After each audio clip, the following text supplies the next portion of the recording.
ಓಂ ಶ್ರೀ ರಾಘವೇಂದ್ರಾಯ ನಮಃ. ಎಲ್ರಿಗೂ ನಮಸ್ಕಾರ. ಈ ಬಾರಿಯ ಏಕಾದಶಿ ಇದೇ 8ನೇ ತಾರೀಕು ಗುರುವಾರ ಬಂದಿರುವಂತಹದ್ದು.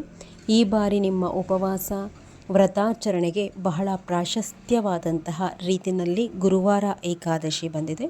ಗುರುವಾರ ಅಂತಂದರೆ ನಾವು ಕೇವಲ ರಾಯರ ಪೂಜೆ ಪುನಸ್ಕಾರಕ್ಕಷ್ಟೇ ಶುಭವಾದಂತಹ ವಾರ ಅಂತ ಹೇಳಿ ಭಾವಿಸಬಾರ್ದು. ಗುರುವಾರ ಶ್ರೀ ವಿಷ್ಣುವಿನ ಪೂಜೆ ಪುನಸ್ಕಾರಕ್ಕೂ ಸಹ ಅಷ್ಟೇ ಒಂದು ಶ್ರೇಷ್ಠವಾದಂತಹ ವಾರವಾಗಿದೆ. ಈ ಏಕಾದಶಿ ಬಹಳ ಪ್ರಾಶಸ್ತ್ಯವಾದಂತಹ ಏಕಾದಶಿಯಾಗಿದ್ದು, ನಿಮ್ಮ ಪೂಜೆ ಪುನಸ್ಕಾರದಲ್ಲಿ ಹೆಚ್ಚಿನ ಪ್ರಾಶಸ್ತ್ಯ ಶ್ರೀಮನ್ ಮಹಾವಿಷ್ಣುವಿನ ಆರಾಧನೆಗೆ ನೀವು ಕೊಡಬೇಕು. ಅವತ್ತಿನ ದಿನ ಎಲ್ಲಿಯಾದರೂ ಸಹ 2 ಬೆಟ್ಟದ ನೆಲ್ಲಿಕಾಯಿಗಳನ್ನು ಪೂಜೆಗೆ ಅಂತ ಹೇಳಿ ಹೊಂದಿಸಿ ಇಟ್ಕೊಳ್ಳಿ. ದೀಪಾರಾಧನೆಗೆ ಬಳಸ್ಕೋಬೇಕು ನೀವು.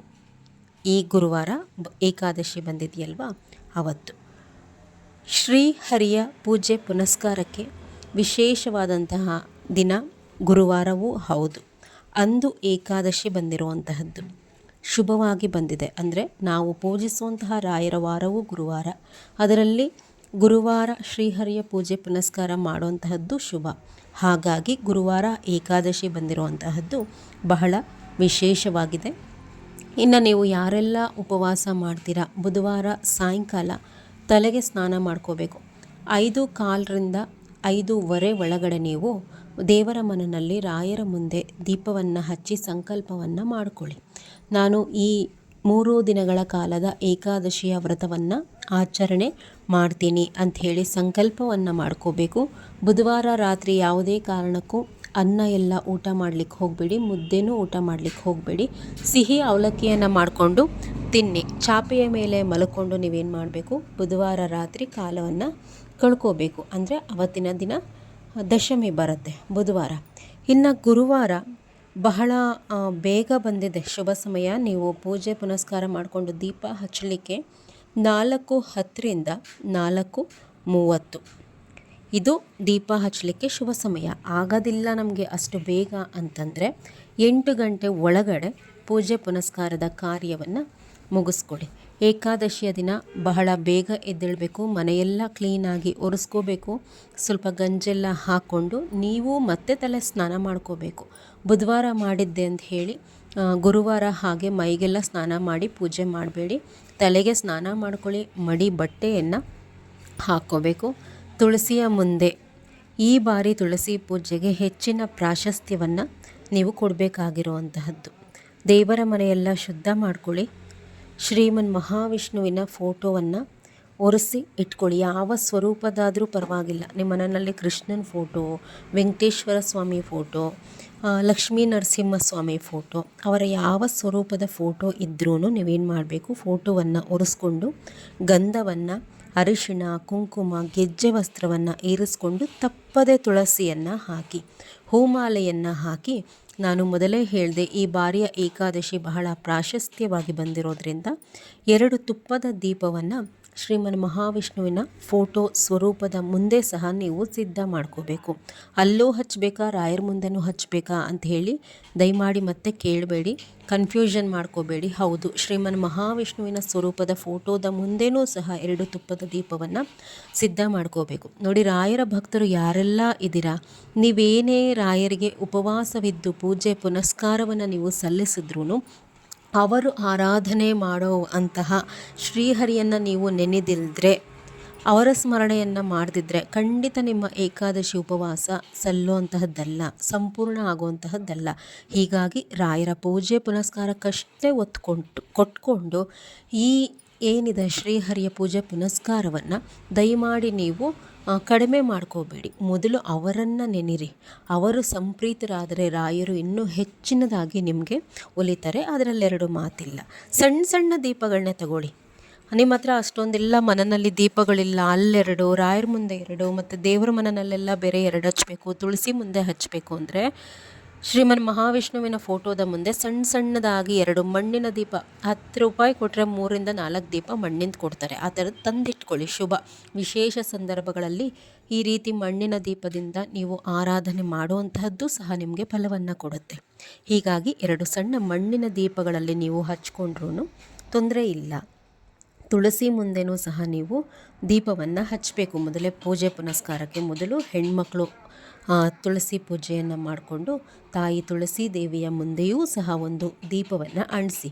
ಗುರುವಾರ ತುಳಸಿ ಪೂಜೆಗೆ ಬಹಳ ಒಂದು ಪ್ರಾಮುಖ್ಯತೆ ಇದೆ. ಲಕ್ಷ್ಮೀ ನಾರಾಯಣರಿಬ್ಬರೂ ಸಹ ತುಳಸಿ ಮಾತೆಯಲ್ಲಿ ನೆಲೆಸಿರ್ತಾರಂತೆ.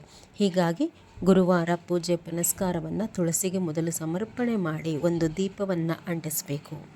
ಅದಾದ ಮೇಲೆ ನೀವು ಏನು ಮಾಡಬೇಕು, ದೇವರ ಮನೆಯಲ್ಲಿ ಬೇರೆ ಫೋಟೋಗಳಿಗೆಲ್ಲ ಹೇಗೆ ಮಾಮೂಲಿಯಾಗಿ ಹೂ ಇಡ್ತೀರಾ ಇಟ್ಕೊಳ್ಳಿ. ಶ್ರೀಹರಿಯ ಒಂದು ಫೋಟೋ ಏನಿರುತ್ತೆ ಅದಕ್ಕೆ ನಾನು ಹೇಳಿದ ರೀತಿ ಅಲಂಕಾರ ಮಾಡಿ 2 ತುಪ್ಪದ ದೀಪವನ್ನು ಸಿದ್ಧ ಮಾಡ್ಕೊಳ್ಳಿ. ರಾಯರ ಫೋಟೋ ಏನಿದೆ ಒರೆಸ್ಕೋತೀರ ಅವತ್ತು ರಾಯರಿಗೆ ಶುದ್ಧವಾದಂತಹ ಗಂಧವನ್ನು ಸಮರ್ಪಣೆ ಮಾಡಬೇಕು ನೀವು. ಅದನ್ನು ಬಿಟ್ಟು ಇನ್ನೇನು ಅರಿಶಿನ ಕುಂಕುಮ ಅವೆಲ್ಲ ಹಚ್ಚಲಿಕ್ಕೆ ಹೋಗಬೇಡಿ. ತುಳಸಿಯನ್ನು ಮಾತ್ರ ರಾಯರಿಗೆ ಹಾಕಿ, ಹೂ ಹಾಕಬೇಡಿ, ನೀರೂ ಸಹ ರಾಯರಿಗೆ ಇಡ್ಲಿಕ್ಕೆ ಹೋಗಬೇಡಿ. 2 ರಾಯರಿಗೆ ತುಪ್ಪದ ದೀಪವನ್ನು ಹಚ್ಚಲಿಕ್ಕೆ ಸಿದ್ಧವನ್ನು ಮಾಡ್ಕೊಳ್ಳಿ ಅವತ್ತಿನ ದಿನ. ಇದೆಲ್ಲ ಆದಮೇಲೆ ತುಳಸಿ ಮುಂದೆ ದೀಪವನ್ನು ಅಂಟಿಸಿ ದೇವರ ಮನೆಯಲ್ಲಿ ನಿಮ್ಮ ಮನೆ ದೇವರು ಗಣಪತಿ ಕುಲದೇವರನ್ನು ನೆನೆದು ದೀಪವನ್ನು ಅಂಟಿಸಿ. ಅದಾದಮೇಲೆ ಶ್ರೀಮನ್ ಮಹಾವಿಷ್ಣುವನ್ನು ನೆನೆದು ಅವರ ಮುಂದೆ ಏನು ನೀವು ದೀಪವನ್ನು ಅಂಟಿಸಿರ್ತೀವ್ರಲ್ವ ಆ ದೀಪವನ್ನು ಸಹ ಅಂಟಿಸ್ಕೊಳ್ಳಿ. ರಾಯರ ಮುಂದೆ ಇರುವಂತಹ ತುಪ್ಪದ ದೀಪವನ್ನು ಸಹ ಅಂಟಿಸ್ಕೊಳ್ಳಿ. ಇದಾದಮೇಲೆ ಊದುಗಡ್ಡಿಯನ್ನು ಹಚ್ಕೊಂಡು ಮೊದಲು ಗಣಪತಿಗೆ ಧೂಪ ತೋರಿಸಿ, ನಿಮ್ಮೆಲ್ಲ ಮನೆ ದೇವರು ಕುಲದೇವರು ಆದಮೇಲೆ ಎಲ್ಲ ದೇವರುಗಳಿಗೂ ಧೂಪವನ್ನು ತೋರಿಸಿ ಕೊನೆಗೆ ರಾಯರಿಗೆ ಧೂಪವನ್ನು ತೋರಿಸಿ. ಇದಾದಮೇಲೆ ನೀವು ಏನು ಬೆಟ್ಟದ ನೆಲ್ಲಿಕಾಯಿ ಹೇಳಿದ್ನಲ್ವ, 2 ಬೆಟ್ಟದ ನೆಲ್ಲಿಕಾಯಿಯ ಆರಾಧನೆಯನ್ನು ಈ ಏಕಾದಶಿಯ ದಿನ ಮಾಡಿದ್ರೆ ಉಳಿತು ಅಂತ ಹೇಳಿ ಅದನ್ನು ನೀವೇನು ಮಾಡಬೇಕು, ಒಂದು ತಟ್ಟೆಗೆ ಸ್ವಲ್ಪ ಅಕ್ಷತೆಯನ್ನು ಹಾಕಿ 2 ಬೆಟ್ಟದ ನೆಲ್ಲಿಕಾಯಿಗಳಿಗೆ ಅರಿಶಿಣ ಕುಂಕುಮವನ್ನು ಹಚ್ಚಿ ಹೂವನ್ನು ಇಟ್ಕೊಳ್ಳಿ. ಯಾವುದೇ ಕಾರಣಕ್ಕೂ ಬೆಟ್ಟದ ನೆಲ್ಲಿಕಾಯಿಯ ಮೇಲ್ಭಾಗವನ್ನು ಚಾಕುನಲ್ಲಿ, ಅಂದರೆ ಏನು ಮಾಡ್ತಾರೆ ಕೆಲವರು ಅಂತಂದರೆ ಬತ್ತಿ ಕೂತ್ಕೊಳ್ಳಲ್ಲ ಅದ್ರ ಮೇಲೆ ಅಂತಂದು ಫ್ಲ್ಯಾಟ್ ಆಗಲಿ ಅಂತೇಳಿ ಕುಯ್ದು ಬಿಡ್ತಾರೆ ಆ ಚಾಕುನಲ್ಲಿ. ಯಾವ ಕಾರಣಕ್ಕೂ ಬೆಟ್ಟದ ನೆಲ್ಲಿಕಾಯಿಯನ್ನು ಚಾಕುಯಿಂದ ನಾವು ಕುಯ್ಯಬಾರ್ದು, ಅದು ಶ್ರೇಯಸ್ಸಲ್ಲ. ಅದು ಹೇಗಿರುತ್ತೋ ನಿಂತ್ಕೊಳ್ಳಿ, ತಟ್ಟೆಯಲ್ಲಿ ನಿಂತ್ಕೊಳ್ದೇ ಇರಲಿ, ಆರತಿ ಎತ್ತಿ ಮಾಡಲಿಕ್ಕೆ ಬರ್ದಿದ್ರೂ ಪರವಾಗಿಲ್ಲ, ಕೆಳಗಡೆ ಇಟ್ಟುಬಿಡಿ.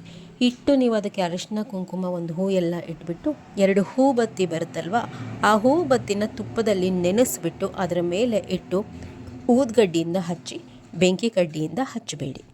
ಈ ದೀಪಗಳೇನಿರುತ್ತೆ ಬೆಟ್ಟದ ನೆಲ್ಲಿಕಾಯಿ ಇರುತ್ತಲ್ವ ಅದರ ಮೇಲೆ ಹಚ್ಚಿರುವಂತಹ ಬತ್ತಿ ಉರಿತಾ ಇರುವಂತಹ ಸಂದರ್ಭದಲ್ಲಿ ವಿಷ್ಣು ಸಹಸ್ರನಾಮವನ್ನು ಆವತ್ತು ಪಾರಾಯಣ ಮಾಡಿ. ಅರ್ಧಂಬರ್ಧ ಎಲ್ಲ ಓದಲಿಕ್ಕೆ ಹೋಗಬೇಡಿ. ಗುರುವಾರ ಬಹಳ ಶುಭವಾಗಿ ಬಂದಿದೆ, ಹೀಗಾಗಿ ಸಂಪೂರ್ಣವಾಗಿ ಓದಿ. ನಿಮ್ಮ ಎಷ್ಟೋ ಕಷ್ಟಗಳು ಈ ವಿಷ್ಣು ಸಹಸ್ರನಾಮವನ್ನು ಪಾರಾಯಣ ಮಾಡೋದ್ರಿಂದನೇ ಕಳೆಯುವಂತಹದ್ದು. ಇದಾದಮೇಲೆ ರಾಯರ ಅಷ್ಟೋತ್ರ ಹೇಳ್ಕೊಳ್ಳಿ, ರಾಯರ ಅಕ್ಷರ ಮಾಲಿಕ ಸ್ತೋತ್ರ ಹೇಳ್ಕೊಳ್ಳಿ, ಗಂಡು ಮಕ್ಕಳಿದ್ರೆ ಗುರು ಸ್ತೋತ್ರವನ್ನು ಹೇಳ್ಕೊಳ್ಳಿ. ಅಭಿಷೇಕ ಮಾಡುವಂತಹ ಆಸೆ ಇರೋರು ರಾಯರಿಗೆ 2 ತುಪ್ಪದ ದೀಪವನ್ನು ಹಚ್ಚಿದ ತಕ್ಷಣ ಒಂದು ತಟ್ಟೆನಲ್ಲಿ ಒಂದು ತುಳಸಿ ಮತ್ತು ಸ್ವಲ್ಪ ಕೆಂಪು ಅಕ್ಷತೆ ಹಾಕಿ ರಾಯರ ವಿಗ್ರಹವನ್ನು ಮೊದಲು ಬೇರೆ ನೀರಿನಿಂದ ತೊಳೆದುಕೊಂಡು ಆ ತಟ್ಟೆಯಲ್ಲಿ ರಾಯರ ಮೂರ್ತಿಯನ್ನು ಇಟ್ಟು ಕೇವಲ ಒಂದು ಲೋಟ ನೀರಿಗೆ ಮೊದಲು ಒಂದು ಎಲೆ ತುಳಸಿಯನ್ನು ಹಾಕಿ ಆ ನೀರಿನಿಂದ ಮಾತ್ರ ಅಭಿಷೇಕ ಮಾಡಿ. ಏಕಾದಶಿ ದಿನ ಯಾವುದೇ ಕಾರಣಕ್ಕೂ ಕ್ಷೀರಾಭಿಷೇಕ, ಪಂಚಾಮೃತ ಅಭಿಷೇಕ, ಗಂಧಾಭಿಷೇಕ ಇವೆಲ್ಲ ನಿಷಿದ್ಧ, ಮಾಡಲಿಕ್ಕೆ ಹೋಗಬೇಡಿ. ಜಲದಿಂದ ಅಭಿಷೇಕ ಮಾಡಿ ಒಂದು ಮಡಿ ವಸ್ತ್ರದಿಂದ ರಾಯರ ಮೂರ್ತಿಯನ್ನು ಒರೆಸ್ಬಿಟ್ಟು ಗಂಧವನ್ನು ಹಚ್ಚಿಬಿಟ್ಟು ರಾಯರಿಗೆ ತುಳಸಿಯನ್ನು ಆ ವಿಗ್ರಹಕ್ಕೂ ಸಹ ನೀವು ಇಟ್ಕೋಬೋದು. ನೋಡಿ, ನೆನ್ಪಿಟ್ಕೊಳ್ಳಿ, ಯಾರೆಲ್ಲ ಏಕಾದಶಿ ದಿನ ಈ ಜಲದಿಂದ ಅಭಿಷೇಕ ಮಾಡ್ತೀರಾ ಅವರು ದ್ವಾದಶಿ ದಿನ ಪಂಚಾಮೃತ ಇಲ್ಲ ಕ್ಷೀರಾಭಿಷೇಕ ಇಲ್ಲ ಗಂಧಾಭಿಷೇಕ ಮಾಡಲೇಬೇಕು. ನಾವು ದ್ವಾದಶಿ ದಿನ ಅಭಿಷೇಕ ಮಾಡಲ್ಲ ಅನ್ನೋಂಥವರು ನೀರಿನಿಂದ ಏಕಾದಶಿ ದಿನ ಅಭಿಷೇಕ ಮಾಡಲಿಕ್ಕೆ ಹೋಗಬೇಡಿ. ವಿಗ್ರಹ ತೊಳೆದ್ಬಿಟ್ಟು ಗಂಧ ಹಚ್ಕೊಂಡ್ರೆ ಸಾಕಾಗುತ್ತೆ. ಇನ್ನು ನೀವು ಶ್ರೀಮನ್ ಮಹಾವಿಷ್ಣುವಿಗೆ ಮಾತ್ರ ಹಣ್ಣುಗಳನ್ನು ಇಡ್ಬೋದು ಏಕಾದಶಿ ದಿನ. ರಾಯರಿಗಾಗಲಿ ಬೇರೆ ಯಾವುದೇ ದೇವರುಗಳಿಗಾಗಲಿ ಏಕಾದಶಿ ದಿನ ಯಾವುದೇ ನೈವೇದ್ಯ ಇಡ್ಲಿಕ್ಕೆ ಹೋಗಬೇಡಿ. ಯಾವ ದೇವಾನುದೇವತೆಗಳು ಸಹ ಅವತ್ತು ಆಹಾರ, ಅಂದರೆ ನೀವೇನಾದರೂ ಬೆಂದಂತಹ ಆಹಾರ ದೇವರ ಮನೆಯಲ್ಲಿ ಇಡುವಂತಹದ್ದು ಮಾಡಿದ್ರೂ ರಾಯರು ಮಾತ್ರ ಉಪವಾಸ ಇರೋದಿಲ್ಲ. ಶ್ರೀ ಮಹಾಲಕ್ಷ್ಮಿ ತಾಯಿ ಎಲ್ಲರೂ ಸಹ ಆವತ್ತಿನ ದಿನ ಶ್ರೀಮನ್ ಮಹಾವಿಷ್ಣುವಿನ ಹೆಸರಲ್ಲಿ ಉಪವಾಸವಿರ್ತಾರಂತೆ. ಹೀಗಾಗಿ ದೇವರ ಮನೆಯಲ್ಲಿ ಯಾವ ಬೆಂದಂತಹ ಅಡುಗೆಗಳು ಏಕಾದಶಿಯ ದಿನ ನಿಷಿದ್ಧ.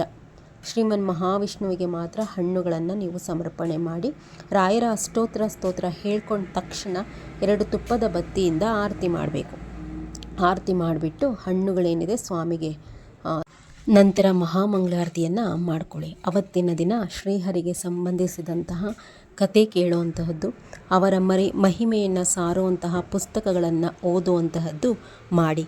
ಉಪವಾಸದಲ್ಲಿರ್ತೀರಾ, ಸಮಯವನ್ನು ವ್ಯರ್ಥವಾಗಿ ಕಳಿಬೇಡಿ. ಅವರಿವ್ರ ಬಗ್ಗೆ ಮಾತಾಡುವಂತಹದ್ದು, ನಗುವಂತಹದ್ದು ಇದೆಲ್ಲ ಮಾಡಿದ್ರಿ ಅಂತಂದರೆ ನೀವು ಉಪವಾಸ ಇದ್ದೂ ಸಹ ಅದು ಸಲ್ಲೋದಿಲ್ಲ. ನಾನು ಉಪವಾಸ ಇದ್ದೀನಿ ಅಂತ ಹೇಳಿ ಎಲ್ಲರ ಹತ್ರ ಹೇಳ್ಕೊಡೋ ಅಂತಹದ್ದು ಇದೆಲ್ಲ ಮಾಡಬಾರ್ದು. ಉಪವಾಸ ಇದ್ರೂ ಅಂದರೆ ಕೆಲವ್ರಿಗೇನು ಉಪವಾಸ ಇರೋದನ್ನು ಯಾರು ಕೇಳಿ ತಿಂಡಿ ಆಯಿತಾ, ಊಟ ಆಯಿತಾ ಅಂದ ತಕ್ಷಣ ಇಲ್ಲ ನಾನು ಇವತ್ತು ಉಪವಾಸ ಆ ರೀತಿ ಎಲ್ಲ ಹೇಳ್ಕೋಬಾರ್ದು. ನಾವು ಮಾಡುವಂತಹ ಸೇವೆ ಏನಿರುತ್ತೆ ಅದರ ಪೂರ್ಣ ಫಲ ದೊರೆಯೋದಿಲ್ಲ. ಇನ್ಫಾರ್ಮೇಷನ್ ಇಷ್ಟ ಆಗಿದೆ ಅಂತ ಹೇಳಿ ಭಾವಿಸ್ತೀನಿ. ಎಲ್ಲರೂ ಸಹ ತಪ್ಪದೆ ರಾಯರ ಈ ಏಕಾದಶಿ ವ್ರತವನ್ನು ಆಚರಣೆ ಮಾಡಿ ರಾಯರ ಮತ್ತು ಶ್ರೀಮನ್ ಮಹಾವಿಷ್ಣುವಿನ ಕೃಪೆ ನಿಮ್ಮದಾಗಲಿ ಅಂತ ಹೇಳಿ ಕೇಳ್ಕೊತೀನಿ. ನಮಸ್ಕಾರ ಎಲ್ರಿಗೂ.